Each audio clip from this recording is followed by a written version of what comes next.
What is up, everyone? Welcome back to the Murphy Lawn Care channel. All you beautiful people on YouTube. There's going to be dogs barking in the background of this video, just so you know.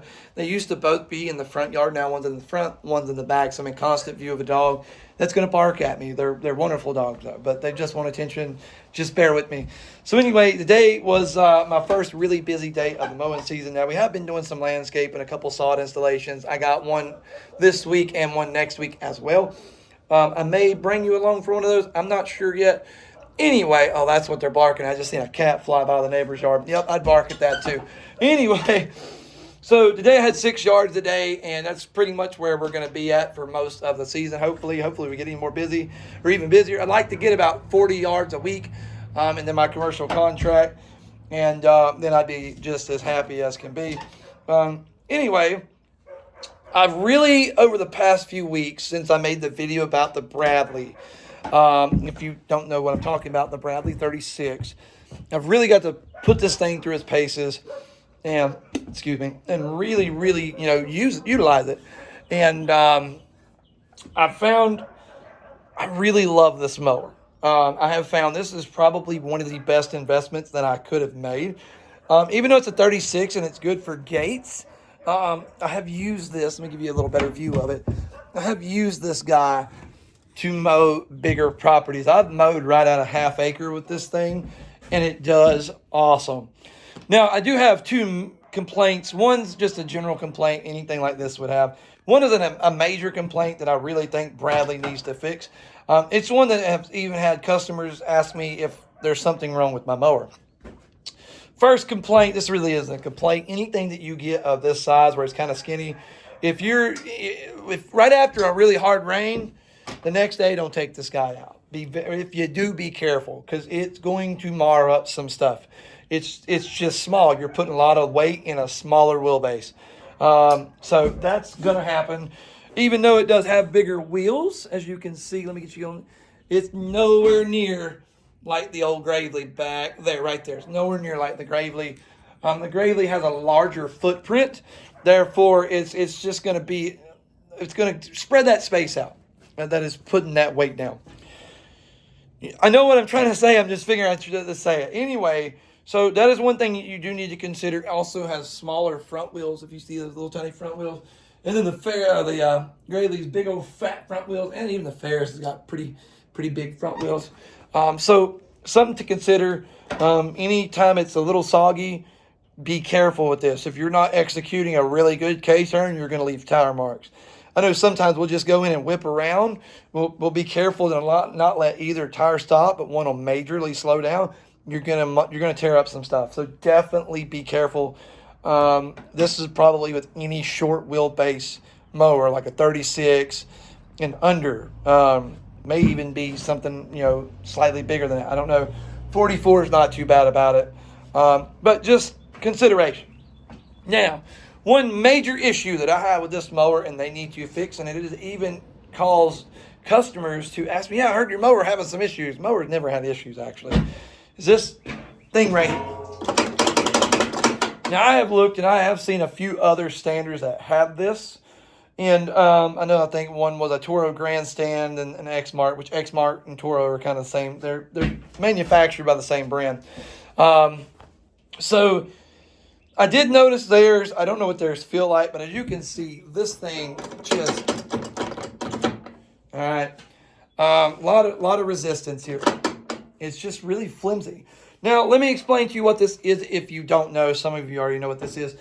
So basically what this is when you press this down, it activates this switch that completes this circuit. I'm going to get really sophisticated. And tells the mower that you are in position to operate the machine safely. So for what that actually means, I'm just being funny. When you press that, it basically tells the machine, I'm on, I'm ready to mow. And you have to do that in order to put this brake down. If that's not down and you drop that brake, it'll kill the mower. Now, the problem that I have is if you don't have a death grip on that thing, and you're really holding your weight on it, you hit a bump, it comes up. Let's say this is where I have it. If it comes up like that, the motor is balking already. Yeah. So anyway, that's what the motor does. If you hit a decent sized bump and you come off, I haven't had it where it shuts down where I need to restart it, but I've had it very close. I've had it to the point that it didn't mow the patch that was under it when that happened. It left a lot of stuff uncut. And the sound it makes is I'm dying. You know what I'm saying? I'm dying. And I've had customers ask, man, it sounds like your mower's having issues. It wasn't having issues. Just every time I hit that bump, I'm even ready for it. And I still come up just enough for it to do that. So this right here, this sucks. I know maybe all standards have it. I don't know. I didn't look at every brand. I didn't go through Bobcat's catalog. I didn't go through Ferris's catalog. I didn't go through Skag's catalog. I don't know. I just know it's aggravating. And I would imagine, and I'm not knocking Bradley here, the other companies may have a more firm, I don't know, maybe a better way of doing it. I don't know. But I am going to bypass this. I'm going to completely, I'm going to take these wires and connect them together. That way it always thinks this thing is down. And I'm just going to screw that thing down to where it's always like that. I don't like that. I don't see any situation I need that. I know better than to put this thing on heels to where I could flip it. Now, don't get me wrong. Stuff happens, and it could roll over or whatever. This also cuts the blades off. This is kind of like your seat safety switch on like maybe the Gravely or the Ferris, where if you're not locked up, the brake's not locked or something, your butt comes up, it kills the mower, thinking, hey man, you might have flipped it and came off of the seat. But you need to know where you put your equipment. Like, I do this every single day. I am not, a residential person. I do this every single day. It doesn't mean I don't make mistakes, but, still, I know where not to put these things, and I know where to put them. And anytime that I would potentially be on a hill or something to where I would feel like I'm at risk, what I do, I put this sucker up right here, and now it is a walk behind. So if it goes flipping down the hill, I'm watching it. I'm not any part of that. So that's just kind of where I'm at. It's really aggravating. It's not even a bad system. It's just, I think on this mower it was very poorly executed. Because when I looked at these, I noticed one of the handles was always higher than the other one, and I couldn't quite figure out what that was. I'm like, maybe that's what it is. And then I just don't like it. Maybe, honestly, I feel like even maybe on the key switch, there should be a place to where like I could have like a fourth place to turn it or something, or turn it back one, and it knocks that thing out of the equation. I don't know. You may argue with me on wanting that, and if you do, that's fine. We all have personal preference. I don't like that. But all in all, as far as the Bradley mower goes, golly, this thing is a tank. It is a machine. I love this thing. I really do. Anybody that's considering like a surfer pro, you know what? Anybody that's even like considering the Skags or anything around this size, don't waste your money. Go get this.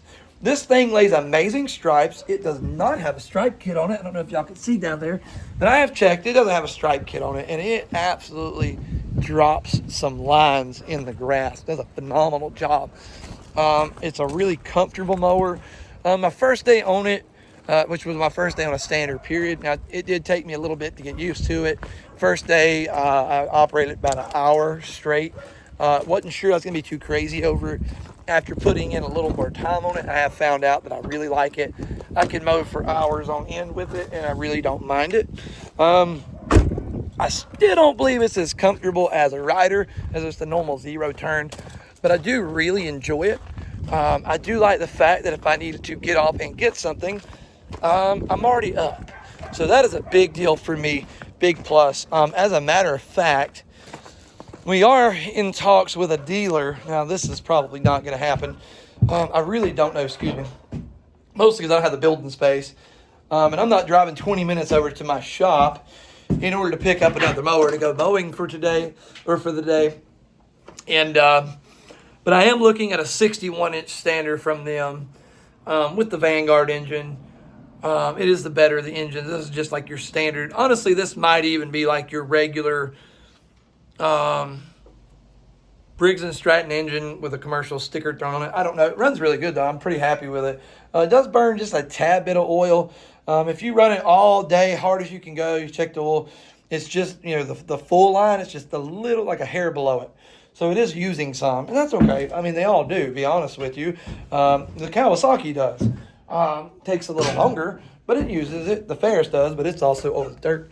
But anyway, I just wanted to make the video, kind of let you guys know, for the price point, they did a great job. Just like a couple little things. That's with any mower. There's no mower that you're going to buy that you absolutely can't find anything wrong with. You can't. Gravely, I don't like the fact that it didn't come with a commercial air filter kit. I feel like that should have been included. That's something stupid for me to complain about. The Ferris is just way too jumpy. Like those hydraulics on both of these are ZT3100s, the Bradley and the Gravely, and they're buttery smooth. This one right here, at least a little bit you move, it's, got you going everywhere real quickly. So, everything can have a complaint, everything. But anyway, as far as the Bradley goes, I would absolutely highly recommend the purchase. I would even like to team up with Bradley at some point and work with them because I really love their mowers. I do. I love the fact they support the little man. It's one of my biggest complaints about Skag and Ferris. They really don't want to talk to you unless you got deep pockets, and I ain't got no room for companies like that. Anyways, guys, this has been Murphy Lawn Care. Sorry to drag the video out. Anyways, hope everybody has a great season. I really do. Anyways, it has been fun, and make sure you smack the like button. And there's a button down there somewhere. I don't know where it's at. You're the one watching the video, not me. It says subscribe, and I'm going to need you to smack that fella. And stay tuned because it's going to be a really awesome season. I hope you have a really awesome season. And, yeah, we'll catch you next time on the Murphy Lawn Care channel. See ya.